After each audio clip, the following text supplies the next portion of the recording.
Phil Urich, the new Hobgoblin, bangs on the door of a small fix-it shop on a side street on the Lower East Side.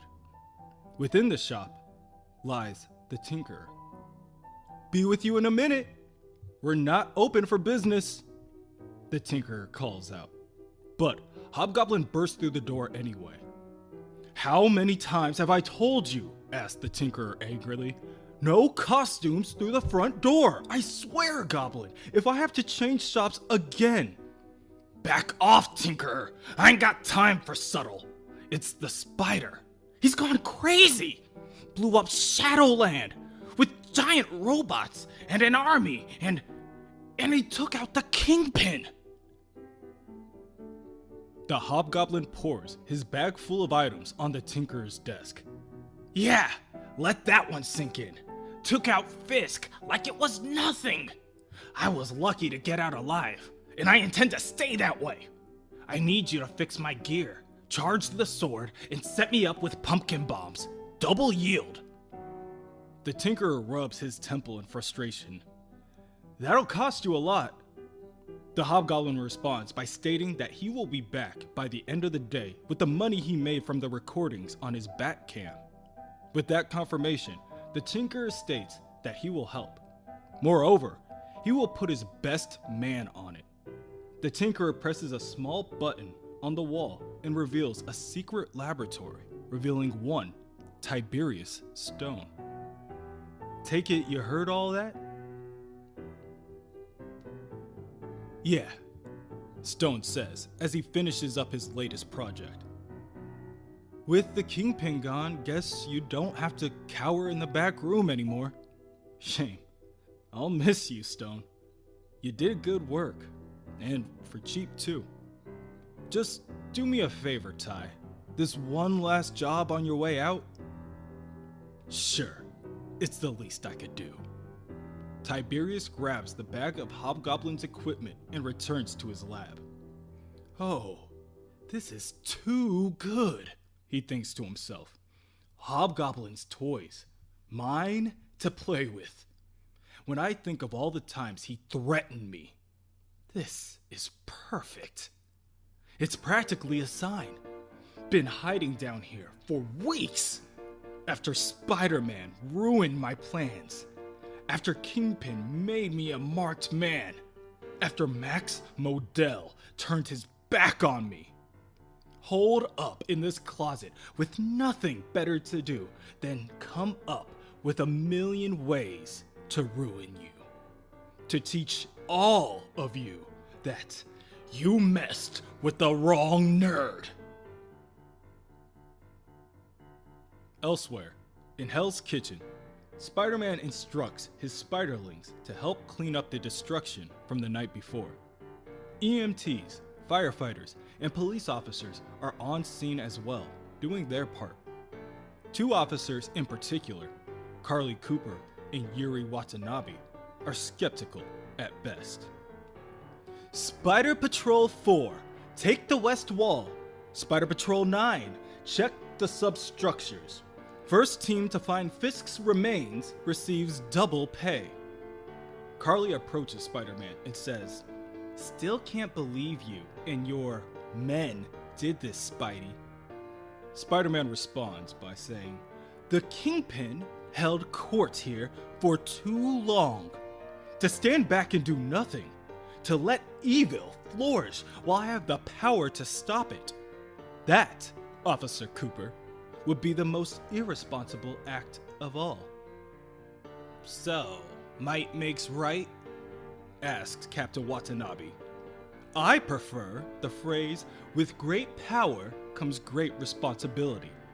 But yes, Captain, it does." This clearly irritates Carly, and she moves closer to speak privately with Spider-Man. Nothing about what has been happening makes sense. None of his recent actions, says Peter Parker. Least of all, affording giant robot spiders and henchmen.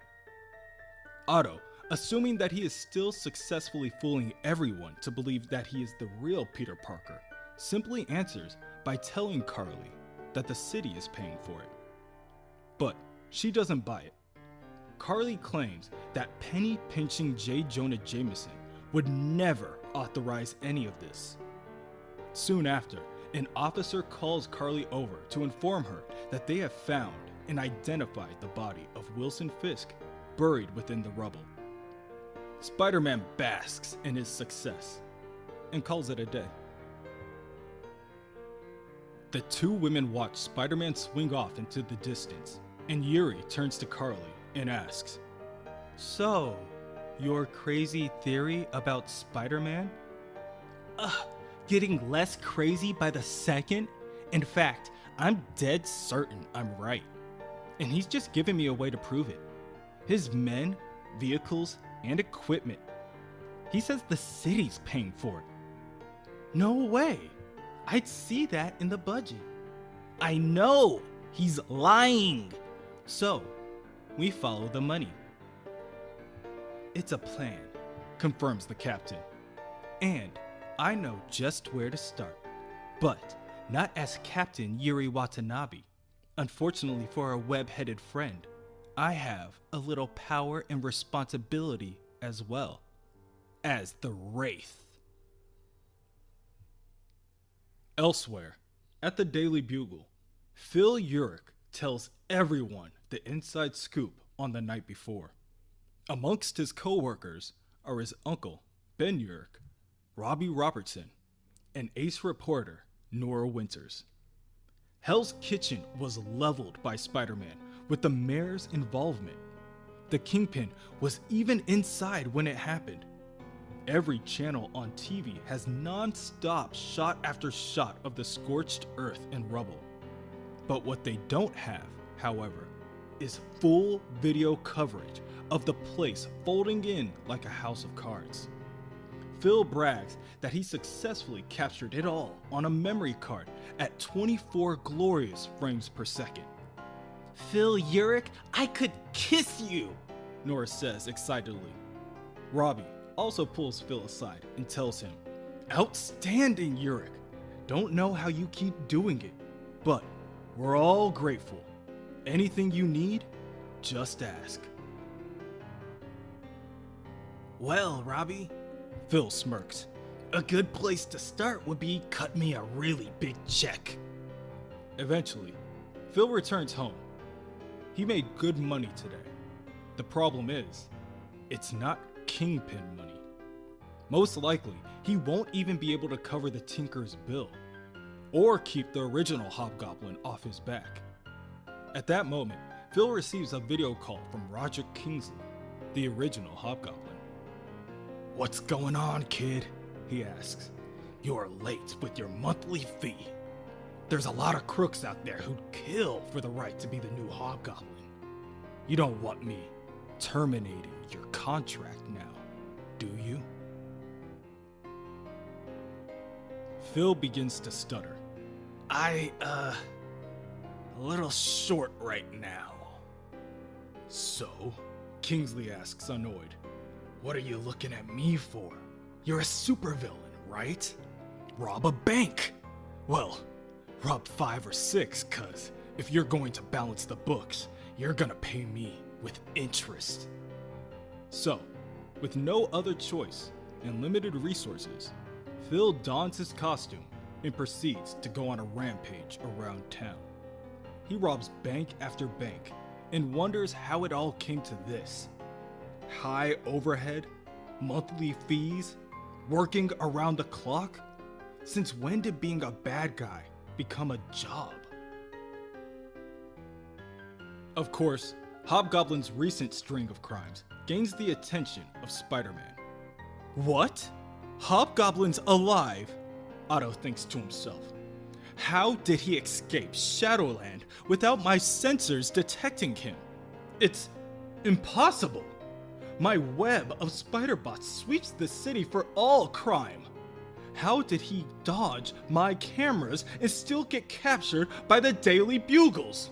It defies all logic!" Quickly, Spider-Man zips back to Spider Island 2 in order to address his spiderlings. "Minions, attend me! My spider bots are failing. I need eyes on the ground. Men I can trust. If you see even a trace of this grinning idiot, you call it in and converge en masse. Until he's found, no one goes home. Is that understood? And I mean no one. Speaking of home, since the purging of Peter Parker from his mind, Otto has found it remarkably easy to put all of Peter's previous responsibilities on the back burner. He has not spoken to his Aunt May for weeks. She believes that it is school and his new girlfriend that are keeping the two away. Perhaps she should invite them over for dinner. Mary Jane has called him dozens of times and no answer. From all she knows, Peter still hasn't shown any concern for her club burning down to the ground. Not even a swing by. At Horizon Labs, Max Modell solemnly starts their next meeting.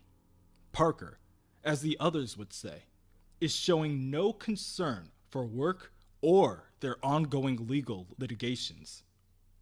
He is even skipping out on class, which, for Professor Lamaze, could be considered a blessing. Within Spider Island, Otto sits on his throne, keeping his eyes on the countless screens around him. Currently, he is racking his brain to figure out just how Parker could keep bumbling his way into different adventures. Otto is trying his best, using tactics and resources beyond Parker's grasp or imagination. And yet, Otto is still falling short. Why? Is it that his dedication is lacking? As Dr. Octopus, his identity wasn't so fractured. Octavius and Octopus were one and the same. Perhaps it's Peter Parker that is holding Otto back. If he casts his new life aside, if he gives himself fully to the spider, he could undoubtedly do great things for this world. And would anything truly be lost? At that moment, Otto receives a call from Anna Maria. In the sewers beneath the streets of New York City, now to be known as the Goblin Underground, the Green Goblin and one of his followers enter a broken down subway car. Inside the car is a makeshift laboratory of the Goblin's own creation. It has also come to his attention that the Hobgoblin has been going on a crime spree, and yet he is completely off Spider-Man's web. The lucky pointed ear fool has the Green Goblin to thank for that. Currently, he informs his followers, the Goblin protocols work for anyone wearing a goblin mask or brandishing his symbol. That idiot Hobgoblin just mistakenly stumbled into some good fortune. So, the longer the Hobgoblin stays active, the sooner a suspicious Spider-Man will find the hack they did to the system. For now, the Green Goblin instructs his boys to lay low for a while as the protocols are being turned off. It will be quite entertaining to him to see just how well the wannabe does once he's back in the spider's line of sight. Otto answers Anna Maria's summons from the phone call and arrives at the Chancellor's office at Empire State University. While his attendance has been spotty at best, there is no denying his incredible test scores. So, both the Chancellor and Professor Lamaze will be awarding Otto with a full credit. With that being said, the next time Otto will have to suffer Lamaze's presence will be when Otto presents his thesis to the professor and the rest of the board. The meeting ends and Otto and Anna Maria exit the building. Thank you, Anna. That was surprisingly not unpleasant. Well, for one, you didn't get a call and have to run off and help Spider-Man. Fortunate. Not really. I picked your pocket. She holds up his phone. It's been vibrating like this for 2 minutes. Anna! Why would you? 'Cause Spidey'll be fine. And I care about our future, Peter. Your future. A smile spreads across Otto's face. You said our future. Shut up. I look forward to talking about this later, but unfortunately, I am needed elsewhere. At the moment, Hobgoblin is once again pilfering from the poor. He exits a check cashing station and leaves it burning in his wake. There, he says, with this haul and selling the footage of this to the Bugle, I should finally be able to pay off all my bills and debt. Tell me you got that back, Cam. Not far away, Tiberius Stone stands on top of a building with a small tablet in hand. Ever since the Goblin arrived at the Tinkerer's shop, Ty has been keeping a close eye on the criminal. Oh, I got all of it, Gobby, Ty muses. And thanks to the transmitter I installed on your tech, I've got it too. Along with a ringside seat for your inevitable run with Spider-Man. Ah, perfect, he announces as the wall crawler arrives. I'd say right on cue. Spider-Man arrives and kicks Hobgoblin in his blind spot, demanding to know the criminal's secret. How did a slack-jawed lackey like you evade my surveillance until now? Explain at once before you what? What more can you do to me, Bug? Hobgoblin reaches for his flame sword while telling Spider-Man, you've taken everything from me. Sweetest deal I ever had, gone because of you. This here, he claims, now pointing the hilt of his weapon at the hero. This is where I get a little something back. Starting with your pretty little webbed head. Hey! Hobgoblin clicks the button on the hilt of the weapon, which usually ignites the sword. However, this time, the hilt sputters out a few flames before dying completely. From the rooftop, Ty asks aloud, "Aw, now how did that happen?" His finger pressed firmly on the tablet that he is now using to manipulate the Goblin's armor and weaponry. Seeing that his weapons are now ineffective, Spider-Man slashes at the Goblin with his claws. As I was saying, talk! Tell me how you circumvented my feeds, and I shall consider sparing you. The Goblin cries in pain before kicking Spider-Man away. Seeing this as his opportunity, the Goblin's wings begin to flutter as he prepares to make his leave. Yeah, well, generous as that sounds and all. Gotta fly. Later, Webs. Much, much later. Coward! Spider-Man calls out before chasing after his opponent. You may be fast, but that won't stop me. Spider-Man finds the Hobgoblin's armor and wings discarded on a nearby building top and picks them up for further inspection. Admittedly, ditching the armor was clever on the Hobgoblin's part. Spider-Man tagged him with nanotracers. Most of the tracers are accounted for within the discarded garment, but the question remains, did Spider-Man strike deep enough? Did any of his tracers make it on the Hobgoblin's person, or subdermally? Otto clings to the side of the building to inspect the pedestrians below. Damn it, he says. He could be anyone down there. And if he can shield himself from my spider bots, blocking the nanotracer's signal would be child's play in comparison. No, I can't lose him. Not when I'm so close. Where are you? On the street, Phil Urich stomps all the way to the Bugle. Can't believe after all that, I had to ditch my gear. It'll cost me a fortune to replace that junk. And Kingsley, he'll still want a cut of that last job. I need help. He enters the building and pushes his Uncle Ben Urich aside. Robertson, where is he? Nora Winters, noticing his disposition, tries to calm Phil down. Whoa! Easy there, Phil. I need to see Robbie! I'm right here, Robbie says, joining the group to inquire on the commotion. What's this about? You gotta cut me another check! Now! In advance! On my next Hobgoblin vid, I need the cash! Phil, calm down, okay? Yurik, help me get control of your nephew. Not far away, Otto hears it all. Phil? Yurik? At the moment, the audio from his spider tracer seems to be working perfectly. But for how much longer? So, Spider-Man decides to press his advantage while he still can. Computer, Octavius, Plan Omega 1, go.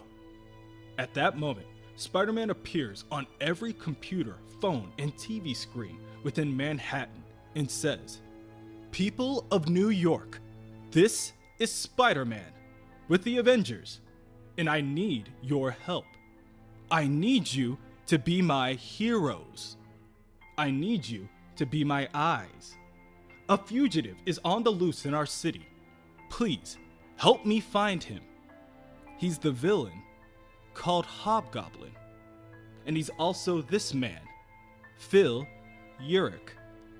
If you find any information at all, call it in to 1-800-555-I-SPY at once."